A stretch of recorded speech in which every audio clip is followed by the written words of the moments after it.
Hello, people. Hello, everybody. Are we on live? Welcome to this review. My thoughts on Glastonbury. Uncut, live. Watch me get cut off in about 5 seconds' time. Now, I'm only joking. Right, Glastonbury 2025. I think some people have got it wrong. What I mean is, they say in England, you have the right to protest. And people take it a bit too far and think they can say absolutely anything. Sometimes, like now, I mean, they're viewing the whole thing as satanic.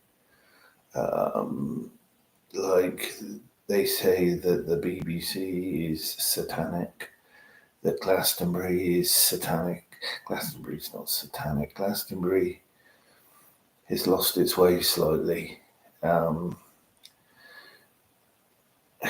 What they didn't say was, like, after the incidents, cool, look at that. It's all right, somebody trying to get in contact.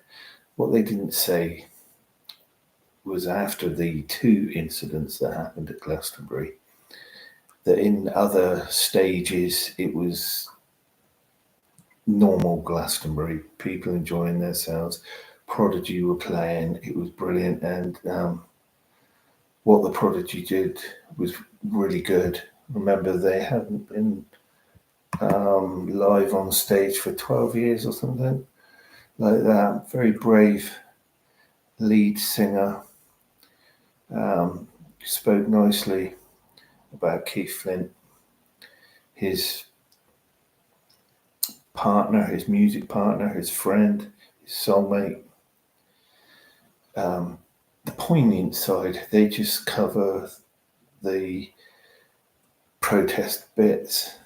Some people, like Billy Bragg, said, "Oh, it's got to be like that. It's Glastonbury. It's got to have the edge. That's what Glastonbury is about." It's not.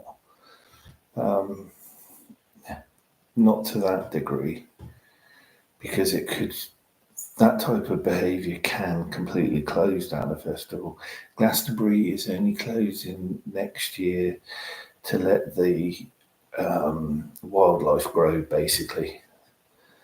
So, my thoughts on Glastonbury. I watched it. It was difficult to watch, but they have their point of view. The two acts that promoted their point of view, but it should be controlled more, because, like, they're saying now that the people that watching the telly, i.e. us, the people that pay our TV license, shouldn't have been subjected to that. It was far too deep and stuff like that.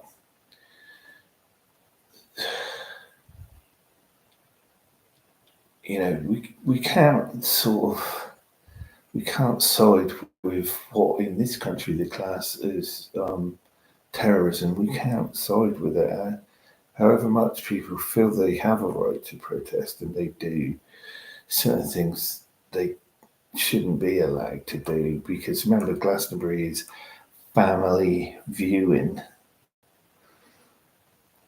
It's tarnished Glastonbury, but it would never be the end of Glastonbury. In fact, it probably make Glastonbury stronger. Should they vet acts more?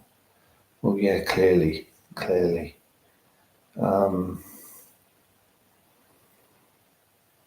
All round different countries of the world, people are going to have views like what we saw at Glastonbury. And in their eyes, they've done nothing wrong. But when you're on this land, you've got to talk a certain way, however hard it must be. Some people say freedom of speech is fading. I've got to word this so correctly. Other people see it as an opportunity to get their point of view across. Yeah. From what I saw of Glastonbury, with friends uploading live from Glastonbury, walking around, with their cameras and that. It was quite nice to see that side of it. The £398 or nearly £400 ticket price to Glastonbury, when you look at all those people at Glastonbury, you then realise, wow, they must have made a lot of money that day. And I know that money goes to charity. I mean, they can afford to give millions away to different charities. So that side of it is still good. War and the effects of war affects people on both sides. Now, I'm not siding with any side. I'm just saying it affects people on both sides, whoever or what, but when you're in a land with firm views on things, it's like if I went to a different country and I was in that country on their soil, I would respect their laws of their land, even though I might have different views. I might want to speak out, but it's called respect. We've lost respect. In their eyes, of course, they see it as they were very brave. They risked everything, and apparently it's all being investigated about the 2 acts and that. So that's basically all I can say on it. I feel that they didn't do their job right, but you see, these people, there are certain people that go to Glastonbury for the edgy side of Glastonbury. It's not all like tents and flutes and face painting, stuff like that. Some people want to get their agenda across, and when Glastonbury's being televised, it's being televised everywhere in America and all over Europe. So they saw an opportunity, these people do, and they went for it. They took the risk. They knew that they were stepping over the line. Of course, they knew they were stepping over the line. That's what they did it for.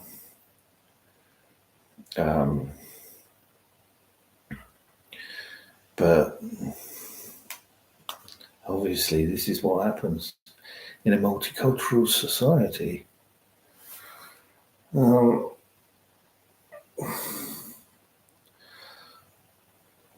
things be different in years to come? Will equality outweigh these things? Will people look back in 10, 20 years from now and go, that's nothing, they're just having their say? Will it change in a number of years from now? Who knows? One thing I know is we've got to stop bombing in the world and wars altogether. Nobody really wins a war, not really.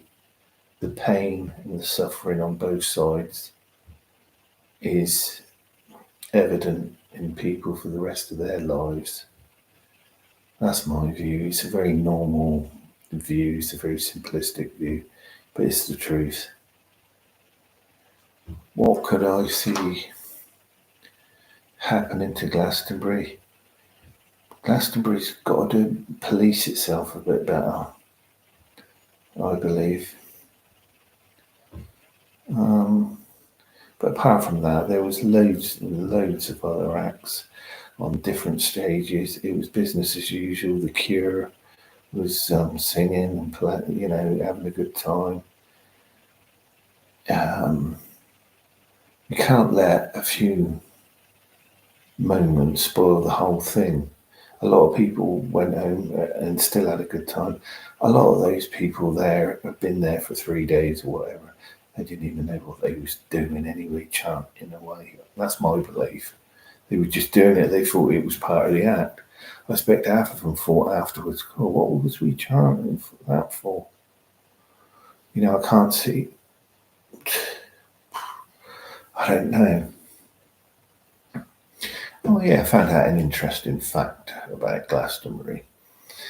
Apparently, when they search people for drugs, obviously they find a lot of drugs over the years. Apparently, they seize it, which we know, and then they keep it and they analyze it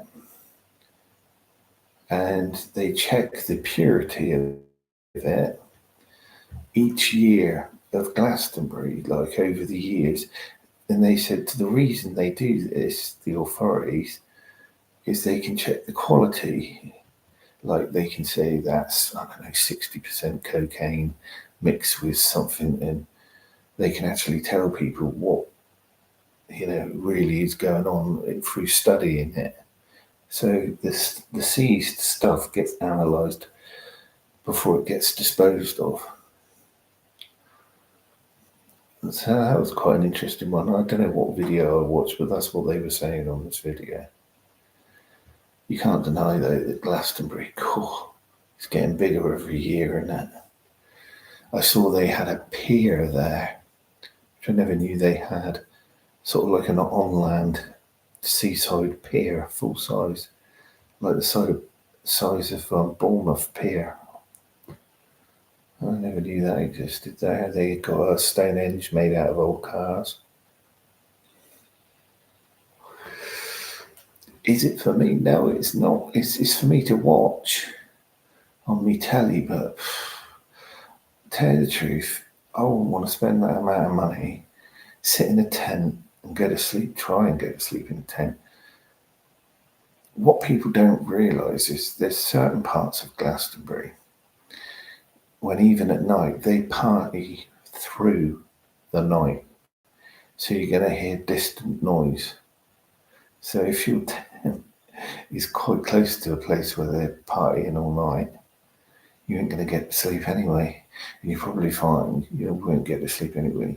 Because you know what people like? They chuckle, laugh and fart and then have a laugh. And there's probably that what goes on all the time. So the roughing it side of it, the prices of food and drink. Apparently, there's a co-op there, like their version of a co-op. I think it is actually a co-op where they sell everything at the same price as they do in normal shops outside of Glastonbury. But I never even knew that till I sort of like watched these videos. I can remember the old days of Glastonbury, or the older days of Glastonbury, when like Chemical Brothers was on, Pink Floyd, and like I say, even the Prodigy, and it mesmerisingly good. It still was good and had good moments, but people are just judging it now on the negatives. But yeah, Glastonbury will always be a watch in my mind, but I wouldn't necessarily want to go there.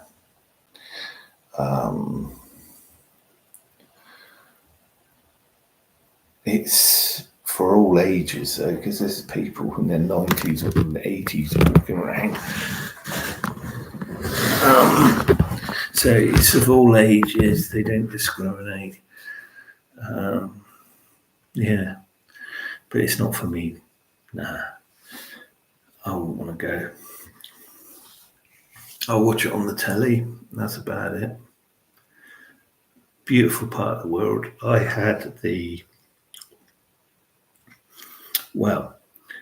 met Michael Eavis. He's basically owns Worthy Farm with his daughter, and she's taken over Glastonbury running of it with a lot of other people, obviously. But yeah, I met Michael Eavis when I was building stonecutter machines. He came to purchase a stonecutter machine for Worthy Farm for work he was doing out there. This was back in the 90s. I think it was 1993 I met him. And I was actually on a machine working, and he smiled and said hello, and I smiled back and waved and said, "How are you, sir?" And when he's in a wheelchair now, he's very elderly. But at least I had that chance in my lifetime to meet Mike Leavers, which is great because, I mean, you get people that go there and want to meet him that can't because, he's just, this place is so big. Yeah. And he's very elderly now, and I don't think he'd want the attention of lots of people wanting to say hello.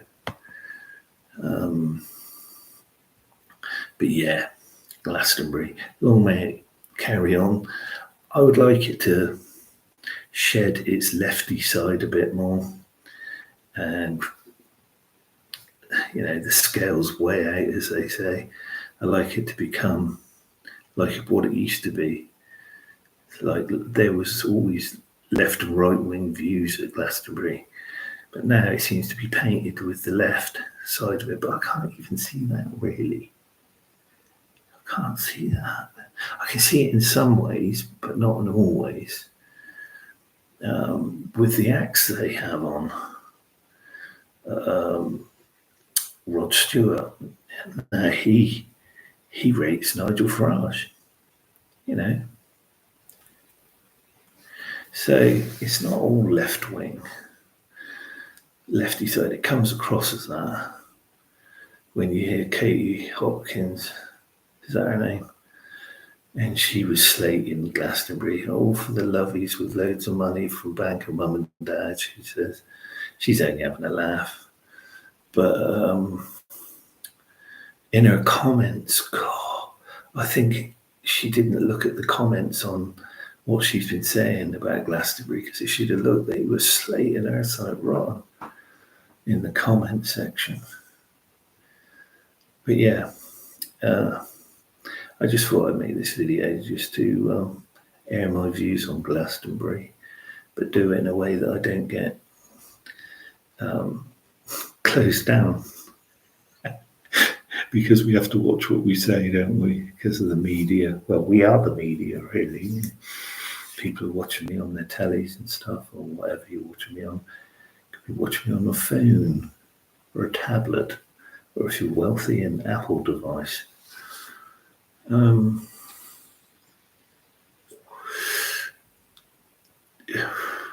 Yeah, I think if I ever did get the real urge to go to Glastonbury, I would do it on the last day. I'd buy the ticket, but I don't think I'd go for the first 2 or 3 days. I'd wait and then just go on the last day. Whether you can do that or not, I don't know. I think you can. And then it wouldn't seem to drag on. You could just go home straight away, You didn't have to sleep in a tent with loads of people fornicating around you in their tents.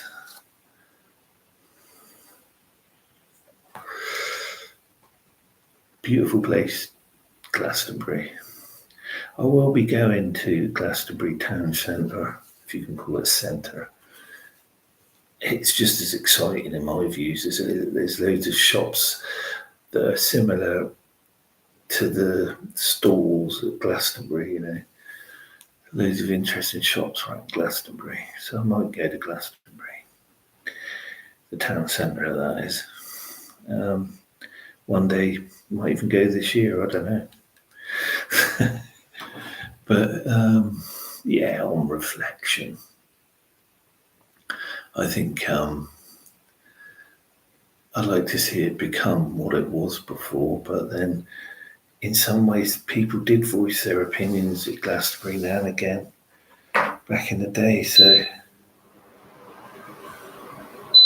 what can you do? What I've done there is just put my air conditioning thing on. Sounds posh. I got it from Lidl. And what I did, it says fill up with distilled water. So you fill up with distilled water. But the thing's greedy. It likes water. It drinks about 1.5 litres a day. So I fill it with normal tap water. I know you shouldn't know that, but I don't care. I'm not keeping on going out buying distilled water. But I put bath cleaner, the spray bottle bath cleaner, put a few squirts of that in the water to descale it. It Doesn't really work, but it's in there, and it makes the air smell fresher. So that's what I've been doing with my air conditioner. Um, what else have I been doing? Normal day, washing. Went out in the garden, painted some chairs with some spray paint. Uh, that's basically it. Yeah, I was like for the past, well, today, in the past 2 days, I've been reflecting on Glastonbury and getting back to Glastonbury again, because that's what this is about as well. Obviously, it's the title. I watched it through YouTube, so I went on people's YouTube channels that were carrying a camera around Glastonbury, and it gives you more of an in-depth feel because people like Jo Wiley, she stays in her little bit, or she'd go to a couple of places, and that's it. That's not good enough for me. With other people now, they're uploading videos and they're making their videos on YouTube. They're uploading them, and you get a real sense of Glastonbury a lot more through watching these videos. And then when it comes to the performers um, coming on stage, you get like almost you feel as if you're there anyway, which was good. But like I say, a lot of these BBC lot, they stay in their bit for safety, I suppose. I don't know. Um, but yeah, there was people of all different ages at Glastonbury, which is great. All different disabilities. Loads of tents with offering healing and stuff. The typical Glastonbury vibe. Um, you put a massive fence around it, though, and they're trying to price the riffraff out of Glastonbury. That's why I think that another reason is to price riffraff, what they class as riffraff. But of course, in this day and age, even riffraff have got quite a bit of money. Um, like I say, we're a strange country. We say everybody has a right to protest, and when people protest, they turn around and say, "Well, that was really bad." Oh, which, yeah, I can sort of see what they mean. It was almost scary, wasn't it? A bit scary.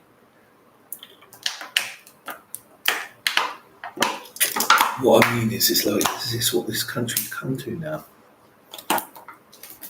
But that's Glastonbury for you.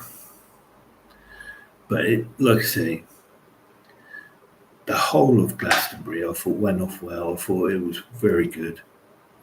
It's all on BBC iPlayer for people that haven't seen it yet. Apart from the bits that they deleted. Well, what was the point of putting them on stage and deleting it anyway? They should have just not. I don't know. Anyway, thank you for watching. If you've watched from the beginning of the video to the end, then this whole video makes sense. It's just my take on Glastonbury.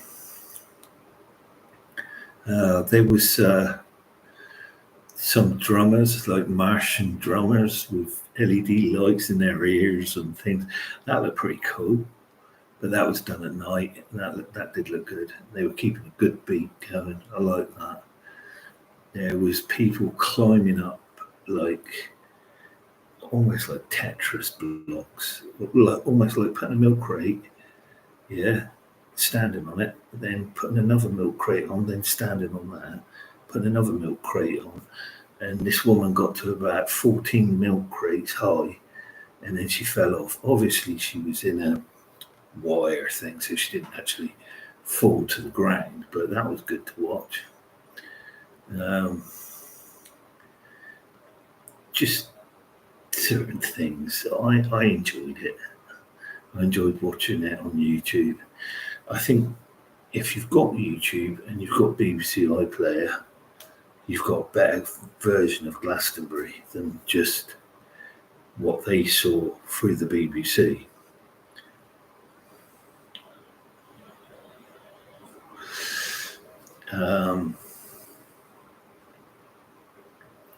I sort of, some part of me wants to feel that wouldn't it be better to make it permanent? I can hear everybody going, no. But what I mean by that is, imagine if it was like, instead of having, well, still have green grass, but start tarmacking the all round where the stalls are, and make it permanent. Lower the price, more days in the year to make more money, but it would be a lower price. It'd say about 20 quid or 30 quid, but it's on all year round. Make it all year round.